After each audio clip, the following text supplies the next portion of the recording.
আমাদের মনগুলো কঠিন। কেমন কঠিন? পাথরের মতো কঠিন। আমরা যখন দেখি একটা মাইয়েতকে নিয়ে যাওয়া হচ্ছে জানাজায়, আমাদের কোনো ফিলিংস কাজ করে না। জানাজা যাচ্ছে, জানাজায় দাঁড়িয়ে মোবাইলটা টিপাটিপি করছে। জানাজার সাথে চলছে, কোনো ফিকির নাই যে এই জানাজা আমার হবে কালকে, ওই মোবাইল টেপাটিপি করছে। আমি এমনও দেখেছি, দাফন করা হলো মাইয়াতকে, দাফন করার পরে চারপাশে মানুষজন জড়ো হয়ে গল্প করছে, ভাই আপনার ওই জমিটার কি খবর, আপনার ওইটার কি খবর, বিজনেস কেমন চলছে, চাকরির কি অবস্থা। এই যে মাইয়াতকে পাশে দাফন করলো, কোনো ফিলিংস নাই, কোনো ফিলিংস নাই। আমি আত্মশুদ্ধির কথা বলছি। আত্মশুদ্ধির জন্য আপনার মনটাকে পাখির মতো সফট নরম করতে হবে। যখন আপনি সফট নরম করবেন এবং আত্মশুদ্ধি অর্জন করবেন, তখন দুই ডানা মেলে আপনি আকাশে উঠতে পারবেন ইনশাআল্লাহ। আত্মশুদ্ধি অর্জন না করতে পারলে ডানা কেটে পড়ে যাবে, তখন আর আকাশে উঠতে পারবেন না। কোন আকাশে? ওই যে শহীদের রূহ যে আকাশে চলে গেছে, ওই আকাশ। অতএব মন কেন কঠিন হলো প্রিয় ভাই? এক নাম্বার কারণ, আমরা শিরকের পাপে লিপ্ত আছে। এক নাম্বার, শিরকের পাপে লিপ্ত থাকা অবস্থায় মুসলিমদের মনটা কঠিন হয়ে গেছে। আপনি কি মনে করছেন আমরা শিরক করি না? মুসলিমরাও কবর পূজা করে, দেখবেন মুসলিমরাও দেখবেন অনেক ক্ষেত্রে মাজার পূজা করছে। আমি বলিনি যে অলিয়া উলিয়ার মাজার জিয়ারত করা যাবে না, আমি এই কথা বলছি না। কিন্তু আপনি মৃত মানুষের কাছে আপনার ভালো মন্দ চাইতে পারেন না। কথা বুঝতে পারেন না? আমরা অবশ্যই অলিয়া উলিয়াদের কবর জিয়ারত করব। এটা আপনাকে মৃত্যুর কথা স্মরণ করাবে। তাদের একটা রব আছে, যেটাকে আমরা প্রভাব বলি, এটা আপনার মধ্যে আসবে। আমরা অবশ্যই জিয়ারত করব। জিয়ারত করতে বলেছেন নবী সাল্লাল্লাহু আলাইহি ওয়াসাল্লাম, কারণ এটা আপনাকে পরকালের কথা কি করবে? স্মরণ করাবে। ওমরা করতে যান, আল্লাহ পাক সবাইকে তৌফিক দান করুন ওমরা হজ করার এবং বড় হজ করার, আমি দোয়া করি। ওখানে সবচেয়ে সেরা যে দৃশ্যগুলো দেখা যায়, তার মধ্যে একটা রাসূলুল্লাহ সাল্লাল্লাহু আলাইহি ওয়াসাল্লামের রওজা। ওখানে গেলে চোখের পানি ঝরে না এমন কোনো মুসলিম নাই, আছে? নাই। আরেকটা সবচেয়ে মন নরম করা একটা দৃশ্য হচ্ছে জান্নাতুল বাকি, যেটা আমরা বাকিউল গারকাত বলি। যেখানে আপনি দেখবেন সাহাবায়ে কেরাম রাদিয়াল্লাহু আনহুমের কবর, যতদূর চোখ যায় তাদের কবর। কবরের কোনো মাজার নাই, সেখানে কোনো তাওয়াফ হচ্ছে না কবরকে কেন্দ্র করে, সেখানে কবরে কেউ ফুল চড়াচ্ছে না, একটা ছোট্ট পাথর দেখা যায়, খেলার কিছু না। পৃথিবীর সবচেয়ে শ্রেষ্ঠ মানুষগুলো সেখানে শুয়ে আছেন। ওখানে গিয়ে দাঁড়াবেন, দেখবেন নিজেকে তুচ্ছ বলে মনে হবে। মনে হবে আমি এই পৃথিবীতে আর কি করছি, সেরা মানুষগুলোই মাটির নিচে, আমি এখানে কি করছি। তো দেখুন প্রিয় ভাইরা, অবশ্যই অলিয়া উলিয়াদের কবর জিয়ারত করবেন, কিন্তু মৃত ব্যক্তি আপনার কল্যাণ করতে পারবে? অকল্যাণ করতে পারবে? তারা আল্লাহর কাছে সুপারিশ করতে পারবে আল্লাহ পাক যখন তাদেরকে অনুমতি দিবেন। তারপরে আল্লাহ পাক যখন অনুমতি দিবেন, তখন নবী সাল্লাল্লাহু আলাইহি ওয়াসাল্লাম সুপারিশ করবেন, অলিয়া উলিয়াগণ করবেন, আলেম ওলামা করবেন, শহীদগণ করবেন, হাফেজে কোরআন করবে, অনেকেই করবেন ইনশাআল্লাহ। আল্লাহ পাক আমাদের তাকদীরে এইসব সুপারিশ নসিব করুন বলি না আমি। মুসলিমরা আজকে শিরিক করছে অনেক ক্ষেত্রেই। দেখবেন হাতে একটা এই যে বালা পরে আছে, খুলে না। কেন খুলেন না ভাই? বলে যে এটা খুললে যদি রোগ হয়। রোগ দেওয়ার মালিক কে? ওই বালা না আল্লাহ? এই যে আপনার বিশ্বাস জন্মে নিয়েছে, এই যে বিশ্বাসটা জন্মিয়েছে আপনার হাতের উপরে, এই বালার উপরে, এটাই শিরক, এটাই শিরক। যদি আপনি বিশ্বাস করেন যে এটা হাতে থাকলে আপনি সুস্থ থাকবেন, হাত থেকে খুলে পড়ে গেলে আপনি আর বাঁচবেন না, এই যে কল্যাণ অকল্যাণের মালিক আপনি কাকে করলেন? ওই বালাকে করেছেন, আল্লাহকে করেন নাই। এখানে শিরক হয়ে গেছে, খুবই সূক্ষ্ম শিরক। আপনি নামাজ পড়ছেন মনে করেন, এখন কিছু মানুষ আসলো, এখন দেখছেন যে হুজুর তো আমার নামাজ দেখছে, নামাজটা খুব সুন্দর করে পড়ার চেষ্টা করলেন, লম্বা নামাজ, সেজদা গিয়ে আর উঠছেন না, খুব সুন্দর নামাজ পড়ছেন। এই যে মানুষকে দেখানোর জন্য নামাজটা পড়ছেন, এটা শিরক। এটা কি? এটাও শিরক। এই যে গণক বসে আছে রাস্তার পাশে, দেখবেন টিয়া পাখি নিয়ে, তারপরে যে কাগজ নিয়ে, আসেন ভাই ভাগ্য পরীক্ষা করে দেই। আরে ভাই, তুমি যদি মানুষের ভাগ্যই পরীক্ষা করতে পারবা, তো তুমি রাস্তার পাশে কেন? তোমার ভাগ্য কেউ পরীক্ষা করেনি কখনো? এতটুকু কমন সেন্স আমাদের নাই? ও যদি আমার ভালো মন্দ করতে পারে বা ভবিষ্যৎ বলতে পারে, তাহলে ও রাস্তার পাশে বসে আছে কিছু? ওর তো প্রাইম মিনিস্টার হওয়ার কথা, এখন ওর তো ইলেকশন করার কথা। তো দেখেন, এই যে ওখানে গিয়ে আমরা কি করি, ভাই আমার হাতটা দেখে দেন, ভাই আমার অতীত বলে দেন, ভবিষ্যৎ বলে দেন। এবং এগুলো দিন দিন বাড়ছে, কিন্তু এই রাশিফল, কবিরাজি, গণকি, এগুলো দিন দিন বাড়ছে। এবং আমি লক্ষ্য করছি দিন দিন আরেকটা জিনিসও বাড়ছে, সেটা হলো জাদুবিদ্যার চর্চা করা। এবং গ্রামে গঞ্জে কুফুরি বাড়ছে না? কুফুরি করা, তাবিজ করা, বিচ্ছেদ করা, স্বামী স্ত্রীর বিচ্ছেদ করা, মেয়েকে বশ করা, সন্তানকে বশ করা বাড়ছে না? সবই শিরক। এগুলো সবই কুফরি। এগুলো মুসলিমরা করছে না। মুসলিমদের সব শিরকে লিপ্ত আছে বলেই তো অন্তর কঠিন হয়ে গেছে। ফাকাসাত কুলুবুহুম, তাদের অন্তর কঠিন হয়ে গেছে। তো একটা হাদিস বলে এখানে খালি নবী সাল্লাল্লাহু আলাইহি ওয়াসাল্লাম বলছেন, যদি কেউ কোনো গণকের কাছে যায়, গিয়ে বলে দেখেন তো আমার হাতটা একটু, ও কিন্তু বিশ্বাস করে না যে এ ভবিষ্যৎ বলতে পারে, খালি এমনি বলেছে একটু দেখেন তো, বলার সাথে সাথেই 40 দিনের নামাজ কবুল হবে না। আর যদি তার বলা কথায় বিশ্বাস করে যে হ্যাঁ তোমার ভবিষ্যৎ খুব ভালো, তুমি চাকরি পাবা, এটা করবা সেটা করবা, এবং সে বিশ্বাস করলো হ্যাঁ এটাই হবে, তখন নবী সাল্লাল্লাহু আলাইহি ওয়াসাল্লাম বলছেন সে যেন আল্লাহর পক্ষ থেকে যা নাজিল হয়েছে, মানে এই যে কোরআনুল কারীম, এই কোরআনকে যেন সে অস্বীকার করলো, মানে কুফরি করলো। এগুলো আমরা করছি না ভাই? অনেক কিছু করছি আমরা। স্তম্ভের পূজা করছি, অনেক মুসলিম আগুনের পূজা করছে। আগুন জ্বালিয়েছেন, মাথা নত করছেন কেন? আগুনের সামনে আপনি মাথা নত করবেন কেন? আপনি একটা স্তম্ভের সামনে, গাছের কাছে, গাছের সামনে দাঁড়িয়ে মাথা নত করে ধ্যান করবেন কেন? আপনি মেডিটেশন করছেন কি জন্য? আপনাকে নামাজ দেওয়া হয় নাই? 5 ওয়াক্ত নামাজ দেওয়া হয় নাই? নামাজের চেয়ে বড় মেডিটেশন কিছু আছে নাকি? আপনি ধ্যান করছেন কি জন্য? অনেক মুসলিম তো জিনের উপাসনা করছেন, জানেন? অনেক মুসলিম জিনকে তাবে করার চেষ্টা করছে। আর জিন বলে একটা জাতি আছে, এটা সত্য। এরকম প্রতিটা ক্ষেত্রে শিরক আছে। শিরক কথায় আছে, কাজে আছে, বিশ্বাসে আছে। দেখবেন মুসলিমরাই আল্লাহ ছাড়া অন্য কারো কাছে দোয়া করছে, মুসলিমরা নজর মানত করছে অন্য জায়গায়, আল্লাহর জন্য নজর মানত করছে না, অন্য কাউকে সন্তুষ্ট করার জন্য করছে। সন্তান হয় না, সন্তান হয় না, এখন কি হবে? সন্তান হয় না তো অমুকের কাছে যাও, সেখানে গিয়ে বকরি জবাই দাও, সন্তান হবে। সুবহানাল্লাহ। তো এই পদ্ধতি ইব্রাহিম আলাইহিস সালামের জানা ছিল না যে শেষ বয়সে তিনি বলছেন রব্বি হাবলি মিনাস সালিহিন? আপনি দোয়া করতে পারেন না? সন্তান হবে না কেন? আল্লাহ পাক তাকদিরে লিখে রাখলেন, অবশ্যই হবে। আর আল্লাহ পাক তাকদিরে না লিখলে কিভাবে হবে? তাকদিরে যে ব্যক্তি বিশ্বাস করে না সে ব্যক্তি হতাশ হয়। যা কিছু হচ্ছে আমাদের জীবনে সবই তাকদির, এর বাইরে একটা মানুষও যেতে পারবে না। তো প্রিয় ভাইরা, কথায়, কাজে এবং চিন্তায় আমরা অনেক শিরিক করছি। শিরিকের কারণে আমাদের অন্তর কঠিন হয়ে গেছে। আরো কেন কঠিন হচ্ছে? বেদাত। আমল করছেন নবীর সুন্নত মানার জায়গায় অন্য কিছু আপনি করছেন। এমন এমন কিছু আমল করছেন যেগুলোর সাথে রাসূলের সুন্নতের কোনো সম্পর্ক নাই এবং সাহাবীদের সুন্নতেরও কোনো সম্পর্ক নেই। এই ক্ষেত্রে কি আপনি বেদাত করছেন? বেদাত করে অন্তর কঠিন হয়ে যাচ্ছে। অন্তর কঠিন হওয়ার একটা বড় কারণ হচ্ছে হারাম রিজিক। যখন আপনি হারাম রিজিকে যাচ্ছেন, সুদ, ঘুষ, আপনার দুর্নীতি, আপনার এই যে অন্যের সম্পদ আত্মসাৎ করা, হালাল হারামের পরোয়া না করা, এই রিজিক দিয়ে যখন আপনি আপনার দেহ, রক্ত, মাংস গঠিত হচ্ছে, আপনার কলপ শক্ত হয়ে যাচ্ছে। আমি কি বুঝাতে পারছি না? হারাম রিজিক যখন আপনার শরীরে ঢুকছে, অন্তরটা শক্ত হয়ে যাচ্ছে। একটা হাদিস যথেষ্ট। আল্লাহ রাসূল বলেছেন ইন্নাল্লাহা তাইয়্যিব লা ইকবালু ইল্লা তাইয়্যিব।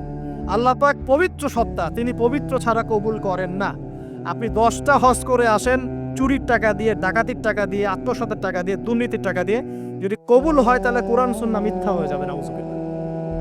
কথা কি বুঝতে পারছেন না? আল্লাহ রাব্বুল আলামিন বলছেন আল্লাহ পাক পবিত্র ছাড়া কবুল করেন না। হারাম রিজিক দিয়ে ইবাদত কবুল হয় না। আমরা ওই যে রংপুর অঞ্চলে একবার ওই যে হারাগাছ একটা অঞ্চল আছে না, সেখানে গিয়েছিলাম। সেখানে মাশাআল্লাহ আবার বিড়ির অনেক ফ্যাক্টরি আছে। কিসের? বিড়ি তো হালাল নাকি? তামাক তো হালাল নাকি? তো সেখানে বিড়ি ফ্যাক্টরি অনেক মালিক আছে এবং তারা মসজিদ কমিটির অনেক দায়িত্বপ্রাপ্ত আর কি। মুসলিমদের গায়রত্ব এখন নাই, মুসলিমরা এদেরকে আবার মসজিদ কমিটির সদস্যও বানিয়েছে। তো এখন মসজিদ কমিটিতে এসে তার প্রভাবে ইমাম সাহেব টিকতে পারে না। দুজন বলে নামাজের পর হাত তুলে দোয়া করতে হবে, দুজন বলে করা যাবে না। ঠিক আছে? এই নিয়ে ক্যাচাল। এই ক্যাচাল হতে হতে দেখা গেল এক পর্যায়ে মারামারি পর্যন্ত হয়েছে। মসজিদ ভাগত হয়েছে, মারামারিও হয়েছে। তো সেখানে আমাকে দাওয়াত করেছিল যে ওয়াজ করার জন্য। তো দোয়া করার কথা বলছে। তাই আমি বললাম যে দোয়া করে লাভ কি? দোয়া করলেই বা কি, না করলেই বা কি? রিজিকটাই তো হারাম। আপনি তো তামাকের টাকা খাচ্ছেন, তামাক। আপনি মাদকের টাকা খাচ্ছেন, এটা কি হালাল না হারাম? তো হারাম টাকা দিয়ে হাত তুলে দোয়া করলেই কি, না করলেই কি? দোয়া তো উঠছে না উপরে। আগে হারাম রিজিক ছাড়েন, তারপর দোয়া করুন। তো রিজিক হারাম হওয়ার কারণে আমাদের কি হচ্ছে? অন্তরটা কি হচ্ছে ভাই? কঠিন হচ্ছে। ওই পাখির মতো আর মুক্ত আকাশ উঠতে পারবেন না। তারপরে সামনে যান, আরো কেন কঠিন হয়? বস্তুবাদিতা, দুনিয়া। সারাদিন দুনিয়ার ফিকির, দুনিয়ার চিন্তা, খাবো কি, পরবো কি, ব্যাংক ব্যালেন্স, টাকা পয়সা, স্ট্যাটাস, সারাটা দিন দুনিয়ার দুনিয়া। ঘুম থেকে ওঠা থেকে নিয়ে শুরু করে ঘুমানো পর্যন্ত খালি দুনিয়া। যারা দুনিয়ার নেশায় মত্ত হয়ে আছে এদের অন্তরটা কঠিন হয়ে যায়, এই অন্তরটা পাখির মতো হতে পারবে না। ঠিক আছে কথা? যারা দুনিয়ার নেশায় মত্ত হয়ে আছেন এই অন্তরটা কঠিন হয়ে যাবে, পাখির মতো হতে পারবে না। তারপর কি? আরো সামনে যান। দিনই জ্ঞান চর্চা না করা অন্তর কঠিন হওয়ার কারণ। আর কি কারণ? পাপ করা, পাপ। যত বেশি আপনি পাপ করবেন, যত বেশি পর্ন দেখবেন, যত বেশি মাদক খাবেন, যত বেশি জুয়া খেলবেন, যত বেশি অহেতুক সময় নষ্ট করবেন, যত বেশি আপনি অন্যের ক্ষতি করবেন, ঠিক আছে, নিরপরাধ মানুষের উপর নির্যাতন করবেন, যত বেশি আপনি পাপ করবেন, পাপ, এই পাপ করতে করতে করতে মানুষের অন্তর কঠিন হয়ে যায়।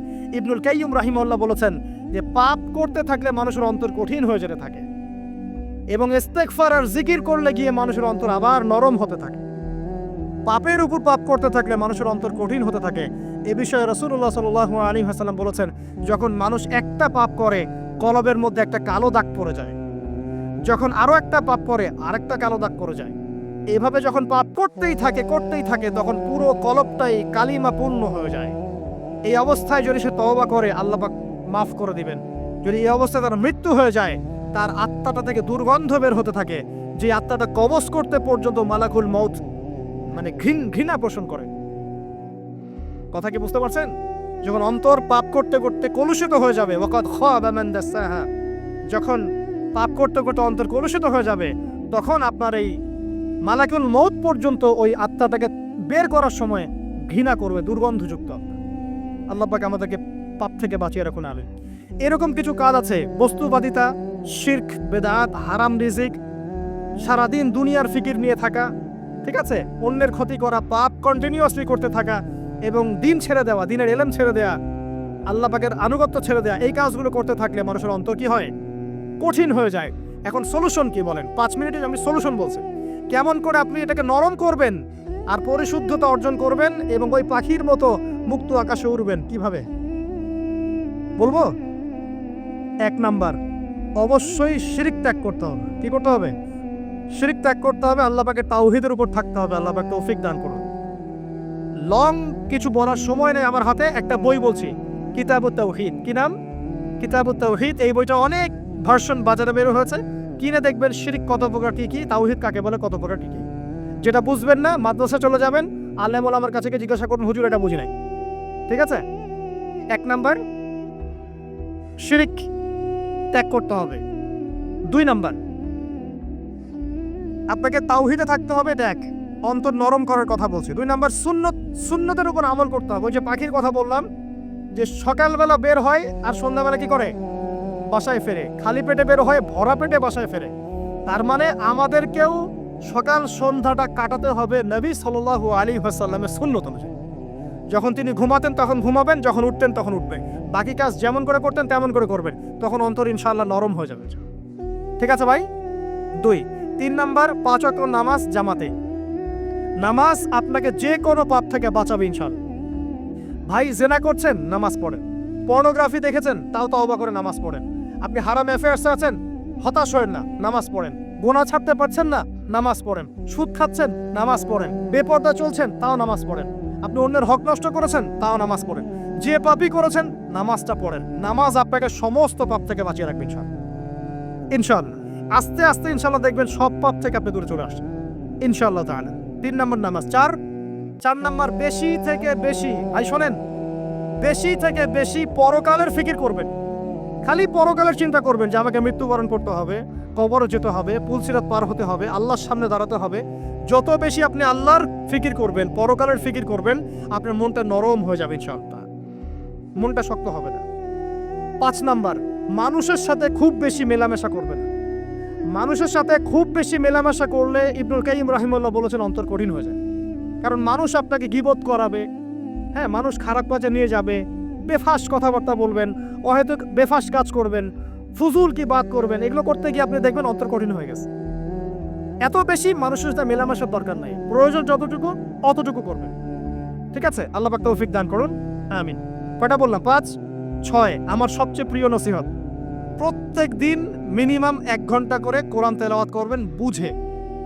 আমি বলিনি না বুঝে করলে কোনো নেকি হবে না, প্রত্যেক হরফে 10 নেকি হবেই হবে, কিন্তু আপনি করবেন বুঝে ইনশাআল্লাহ।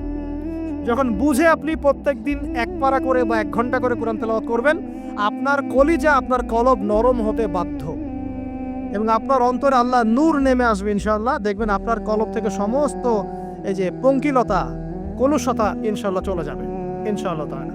দুটো জিনিস অন্তরকে পবিত্র করে ফেলে, এক হচ্ছে কোরআন তেলাওয়াত, আর এক হচ্ছে বেশি থেকে বেশি আল্লাহর জিকির এবং ইস্তেগফার। তো কোরআন তেলাওয়াত বাড়িয়ে দেন, আল্লাহ পাক সবাইকে কোরআন তেলাওয়াত করার তৌফিক দান করুন, আমিন। যারা শেখেন নাই আজকে ওয়াদা করেন যে কোরআন আপনারা বিশুদ্ধ করে পড়া শিখবেন, ওয়াদা করেন। আগামী রমজান আসার আগেই 1 খতম দেওয়া চাই, পারবেন? এবং কোরআনের চর্চা বাড়িয়ে দিবেন, প্রত্যেক দিন কিছু করেন না করেন কোরআন তেলাওয়াত করতে হবে, ঠিক আছে? আল্লাহ পাক তৌফিক এনায়েত করুন, আমিন। আর বুঝে পড়ার চেষ্টা করবে। একটা সহজ তাফসীর বলে দেই, মারিফুল কোরআন বাসায় আছে না? মারিফুল কোরআন তাফসীর ইবনে কাসির বাসায় নাই, জালালাইন বাসায় নাই, বাসায় নাই কিনেন।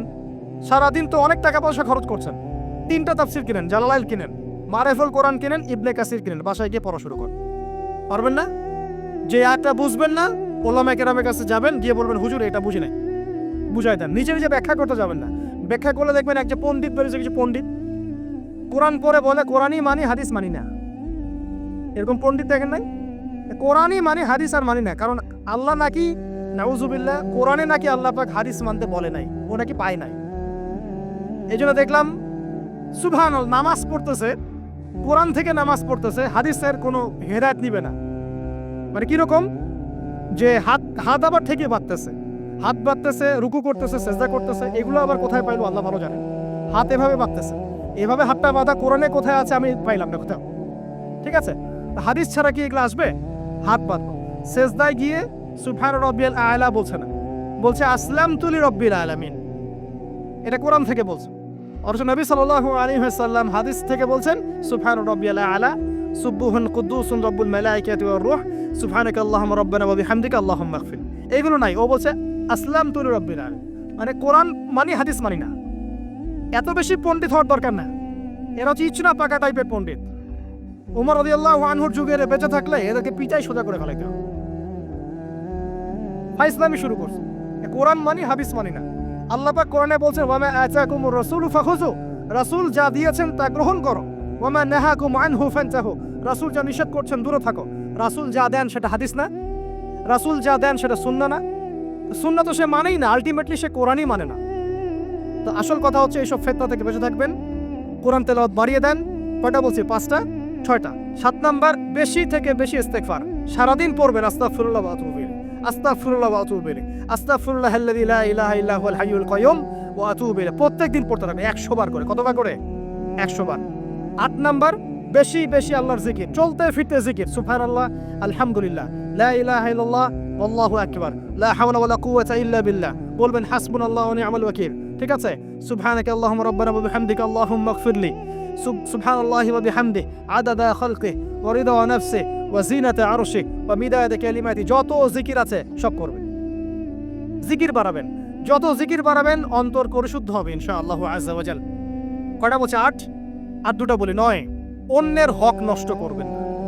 অন্যের হক নষ্ট করলেই মন কঠিন হয়ে যাবে। অন্যের হক নষ্ট করবেন না, বরং মানবতার কল্যাণে কাজ করেন। যে কাজগুলো মানব সেবামূলক সেগুলো করেন।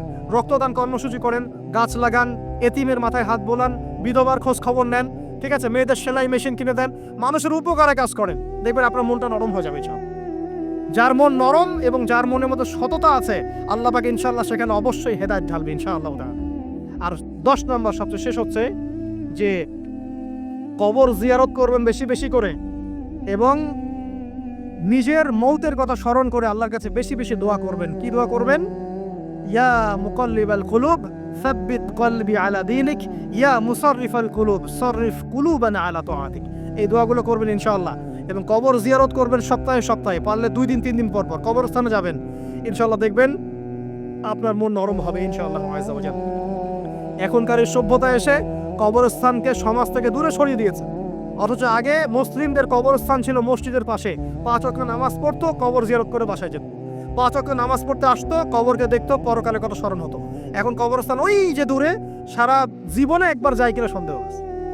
এই 10টা কাজ যদি আপনারা করতে পারেন ইনশাআল্লাহ তাআলা, আমাদের কলবটা ইনশাআল্লাহ নরম হবে আত্মশুদ্ধি অর্জিত হবে।